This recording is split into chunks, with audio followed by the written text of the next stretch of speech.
अब हम इस चैप्टर के आगे के रिवीजन क्वेश्चंस को डिस्कस करेंगे। तो स्टार्ट करते हैं। How does the value of ji very with mass of the object. तो जी की वैल्यू मास के साथ अगर मास चेंज करेंगे तो जी की वैल्यू पर क्या इफेक्ट पड़ेगा। The value of g is independent of mass of the object. तो वो जी की वैल्यू मास के इंडिपेंडेंट होती है, मतलब मास बढ़ाने या घटाने पर जी की वैल्यू पर कोई फ़र्क नहीं पड़ता। Instead it depends on the mass of the अर्थ या सेलेशियल बॉडीज़, लेकिन ये अर्थ पर या कोई भी जो बड़ी चीज़ है उसके मास पर डिपेंड करती है। How is Newton second law of motion related to universal law of gravitation. तो हमें पता है F is to m g, और ए को हमने, ये एक्सीलरेशन है और जी क्या है, एक्सीलरेशन ड्यू टू ग्रेविटी। तो ग्रेविटेशनल लॉ के according F is to G m M upon r square. तो F की वैल्यू हम ये वाली रख देंगे यहाँ पर, तो क्या आ जाएगा, m g is to G m M upon r square. तो इस m से ये m कैंसिल हो जाएगा, तो g is to G M upon r square, और ये इन दोनों का रिलेशन होता है। Does velocity of a body during free fall remain constant, y और y नॉट। तो अगर the velocity of a body increases at every point of its motion during free fall. तो जैसे जैसे वो ग्रेविटी की तरफ आती जाएगी उसकी वेलोसिटी बढ़ती चली जाएगी, इंक्रीज होती चली जाती है। Right the equation of free fall. तो जहाँ भी हमने मोशन की इक्वेशंस पढ़ी थी, तो जहाँ पर a था वहाँ पर हम g लगा देंगे, जहाँ पर s था वहाँ पर हम h लगा देंगे। तो v is equal to u plus g t, h is equal to u t plus half g t square, और v square is equal to u square plus two g h, या फिर ये equation ये भी होती है v square is minus u square is equal to two g h, एक ही बात है। The value of g on the surface of earth is 9.8 meter per second. What will be its value on the surface of moon? g की value अर्थ पर 9.8 है, तो moon पर जाती वो 1/6 हो जाएगी। तो उसको जब 1/6 से मल्टीप्लाई करेंगे या 6 से डिवाइड करेंगे तो 1.63 आ जाएगी। तो ये मून की ग्रेविटी होती है। A ball is dropped from a tower of height 5 metre. एक बॉल है जो 5 मीटर की स्पीड 5 मीटर की हाइट से नीचे गिर रही है। With what velocity does it strike the ground. तो इनिशियल वेलोसिटी इसकी u जो है वो 0 है, क्योंकि जब ये चली थी तब उसकी इनिशियल वेलोसिटी 0 थी। g क्या है, ग्रेविटेशन 10 होगा, ये प्लस 10 लेंगे क्योंकि वो टूवर्ड्स द अर्थ आ रही है। अगर नीचे से ऊपर जा रही होती तो इसकी वैल्यू -10 होती। h की वैल्यू हाइट 5 मीटर है, तो हम यहाँ पे फॉर्मूले में ये वैल्यूज पुट कर देंगे। v square is equal to u square plus two g h. तो v की वैल्यू 0 प्लस 2 इंटू जी की वैल्यू 10, h की वैल्यू 5, तो इसकी वैल्यू आ गई 10 5 ज़ा 50 एंड 50 2 ज़ा 100। तो v square is equal to, देखो v square is equal to 100, अब v स्क्वायर हट जाएगा तो अंडर रूट 100 की वैल्यू होती है 10, तो v की वैल्यू आ गई 10। नेक्स्ट क्वेश्चन है, a stone dropped from a tree takes 2 seconds to reach the ground. एक स्टोन ट्री से नीचे गिरा और उसे 2 मिनट लगे ग्राउंड तक टच होने में। Find its velocity. तो जब ये स्टार्ट हुआ था तब इसकी u जो था वो 0 था, लेकिन नीचे आके हमें इसकी वेलोसिटी को फाइंड आउट करना है। टाइम लगा इसमें 2 सेकेंड्स। तो v is equal to u plus g T. जी की वैल्यू हमें पता है क्योंकि वो डाउनवर्ड्स आ रहा है या अर्थ की तरफ आ रहा है, तो प्लस 10 लेंगे। तो v is equal to 0 plus 9.8 into 2। Earth की ग्रेविटी हमें पता है, 9.8 ले लेते हैं या 10 ले लेते हैं, तो इसकी वैल्यू आ गई 19.6 मीटर पर second. Identify vector and scalar quantities. Weight क्या है, वेक्टर क्वांटिटी है, और उसके बाद acceleration due to gravity vector quantity है। Mass scalar quantity, gravitational constant scalar quantity. Gravitational constant is neither a vector nor a scalar quantity, it's a constant, क्योंकि quantity है ही नहीं, कांस्टेंट है। नेक्स्ट है, mass of a book is 500 gram on surface of earth, what will be its mass at a height equal to radius of the earth. तो हम पहले इस मास को ग्राम को किलोग्राम में कन्वर्ट कर लेंगे। उसके बाद at any height equal to radius of earth it remains the same, कहीं भी जाएगी इसकी वैल्यू सेम ही रहेगी। तो ये 500 ग्राम या फिर 0.5 किलोग्राम लिख सकते हैं।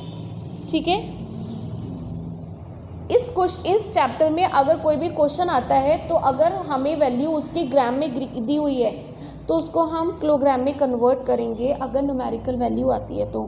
What is the relation between mass and weight of a body? Mass और वेट में क्या डिफरेंस है? Weight is equals to mass into acceleration due to gravity. तो हमें पता है F is equals to m into g, और ये F किसके बराबर होता है? वेट के बराबर होता है। तो W is equals to m into g. Define weight. Define weight. Weight क्या होता है? कितनी फोर्स से अर्थ किसी भी चीज को अपनी तरफ अट्रैक्ट कर रही है, तो वो न्यूटन में दिखाते हैं। The force of gravitation exerted upon an object by earth or any other celestial bodies called its weight। और weight की यूनिट क्या होती है? Newton. Next question, what is the weight of an object at centre of earth? Zero होता है, क्योंकि अर्थ के centre पर उसकी ग्रेविटी जीरो, तो उसका वेट भी zero. Define 1 kilogram weight. 1 kilogram weight क्या है? अर्थ किसी भी चीज़ को अपनी तरफ अट्रैक्ट करने में 1 न्यूटन की फोर्स लगाता है, 9.8 न्यूटन की फोर्स लगाता है, तो वो कहलाता है 1 kilogram weight. The force exerted by earth upon an object of mass 1 kilogram. 1 kilogram की चीज़ को अगर वो अट्रैक्ट कर रहा है तो उसको हम उसमें कितनी फोर्स लगाएगा? वो 9.8 न्यूटन की।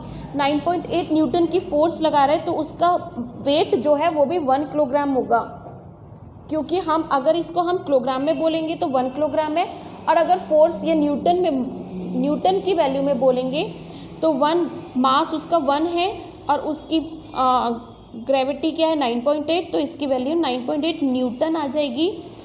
Express in terms of Newton है, क्योंकि इसलिए इसको हम 9.8 से मल्टीप्लाई कर देते हैं। State the SI unit of mass. Mass की एसआई यूनिट क्या है? किलोग्राम, और वेट की क्या है? Newton. Why does the weight of a body vary from poles to equator? क्यों होती है? क्योंकि weight of the body decrease हो जाता है पोल से, जब हम इक्वेटर पर आते हैं तो वेट कम होता चला जाता है, तो उसकी वैल्यू भी चेंज होती चली जाती है। What will be the weight of an object on the earth whose mass is 10 kilogram. तो मास क्या है? 10 किलोग्राम। जी की वैल्यू क्या है? 10 मीटर पर सेकेंड। तो W is equals to m into ji. M की वैल्यू 10, जी की वैल्यू 10, तो वेट कितना हो गया? 100 Newton. How does weight very with the value of जी? तो W is equals to m जी हमें पता है। Does wait varies is directly proportional with the जी। अगर वेट बढ़ेगा तो जी बढ़ेगा तो वेट भी बढ़ेगा।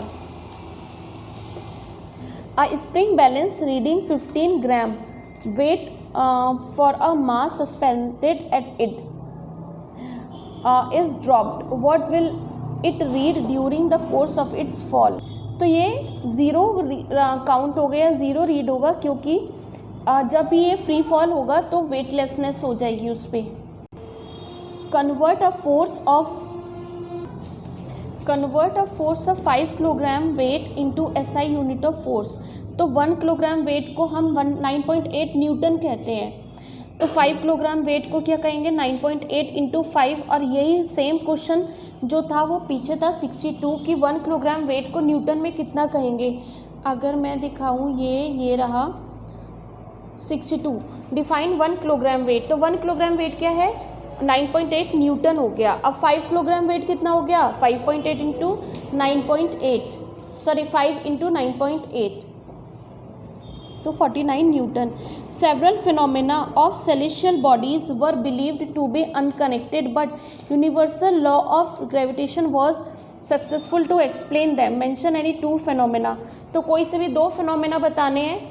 तो एक तो है कि जो मून है वो अर्थ के चारों तरफ रिवॉल्व हो रहा है, तो ये किसकी वजह से हो रहा है, यूनिवर्सल लॉ ऑफ ग्रेविटेशन की वजह से। दूसरा, हम अगर अर्थ पर चल पा रहे हैं तो ये भी इसी की वजह से है। टाइड्स जो आते हैं सी में वो भी इसी की वजह से आते हैं। Derive the expression of the universal law of gravitation. तो हमें पता है कि F is proportional to m1 into m2, mass of product of their masses. और हमें ये भी पता है F is proportional to 1/r²। जब हम इन दोनों को ज्वाइन कर देते हैं तो ये आता है F is proportional to m1 m2/r²। अब ये प्रोपोर्शनल का साइन हटाते हैं तो ये आ जाता है G। तो ये क्या हो जाएगा, F is equals to G m1 m2/r²। और यही हमें प्रूव करना था, ये ड्राइव करना था। और G की वैल्यू क्या आती है, 6.67 इंटू 10⁻⁻11 न्यूटन मीटर स्क्वायर पर किलोग्राम स्क्वायर। अगला है moon does not have atmosphere. Why? Moon में एटमॉस्फेयर क्यों नहीं होता? Because it does not have strong gravity to hold atmospheric gases. तो इसके अंदर ग्रेविटी इतनी स्ट्रॉन्ग नहीं होती। देखो अर्थ की ग्रेविटी होती है 9.8 जबकि मून की होती है 1.6, तो कितनी कम है, उस हिसाब से गैसेस को होल्ड नहीं कर पाता, इसलिए यहाँ पे एटमॉस्फेयर नहीं होता। If you jump on the moon you will rise much higher than if you jump on the earth. क्यों? क्योंकि मून की ग्रेविटी कम होती है तो हम ऊंचा कूद पाते हैं, जबकि अगर अर्थ पर आप जंप करेंगे तो इसकी ग्रेविटी ज़्यादा है, इसलिए आप ज़्यादा ऊंचा नहीं कर सकते। क्योंकि और नीचे क्या है, acceleration due to gravity is much less on moon. तो जी की वैल्यू ये हो गई कि मून पर कम होती है और अर्थ पर ज़्यादा होती है। An object is dropped from a certain point to fall freely under gravity. Write its equation. Write its equation of motion in connection of distance traveled, time taken and its acceleration. तो जब भी कोई object certain point से freely fall हो रहा है तो उसकी इनिशियल वेलोसिटी तो ज़ीरो हो जाएगी। तो देखो u ज़ीरो हो जाएगा और उसका a जो है एक्सीलरेशन ग्रेविटी की तरफ होगा, क्योंकि फ्री फॉल है तो ऊपर से नीचे आ रहा है तो उसमें ग्रेविटी लगेगी। तो s is equals to u t plus half g t square होता। s is equals to u t plus half g t square. अब u की वैल्यू ज़ीरो है तो s क्या हो गया, 1/2 जी टी स्क्वायर, ये हो गया। दूसरा final velocity, acceleration and the distance moved.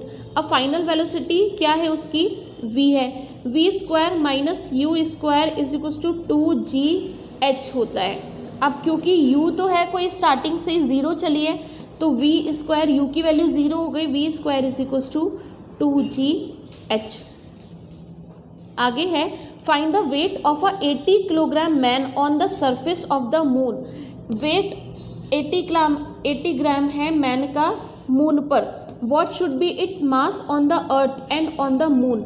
तो देखो किसी का वेट मून पर 80 ग्राम है, मून पर Wm is equals to 80 gram, ठीक है, 80 किलोग्राम है। तो mass of the earth is equals to mass of the moon. तो क्या हो गया, मास तो हर जगह सेम रहता है, तो उसका अर्थ पर भी मास 80 किलोग्राम है और मून पर भी मास 80 किलोग्राम है। लेकिन उसका वेट मून पर क्या होगा, क्या क्वेश्चन पूछा है, what should be his mass on the earth and on the moon. तो मास तो दोनों का सेम हो गया। अब अगर हम देखें कि उसका मास मून पर वेट मून पर क्या होगा, तो उसका वेट के लिए क्या करेंगे, मून की जो वो होती है ग्रेविटी, वो होती है 1.6 इंटू मास कितना है 80, तो क्या हो जाएगा 128, यही होगा। हाँ, तो 1.63 है तो हमने 1.6 रखा है तो इसलिए हमारी 128 आई और इनका 130 है, तो अप्रॉक्स 130 के आसपास आ गई। न्यूटन इसका मास वेट हो गया मून पर। What is the distance covered by a freely falling body during the first 3 seconds of its motion? कोई भी बॉडी अगर ऊपर से नीचे फ्री फॉल हो रही है तो उसका वो कितना डिस्टेंस कवर करेगी पहले 3 सेकंड में। तो हमें टाइम दिया है 3 सेकंड, u दिया है हमें 0, क्योंकि जब कोई भी बॉडी फ्री फॉल हो रही है तो उसकी इनिशियल वेलोसिटी 0 होती है। और टाइम दिया है, ग्रेविटी दी है, तो s is equals to u t plus half g t square. You की वैल्यू 0 है तो ये भी हो गया 0।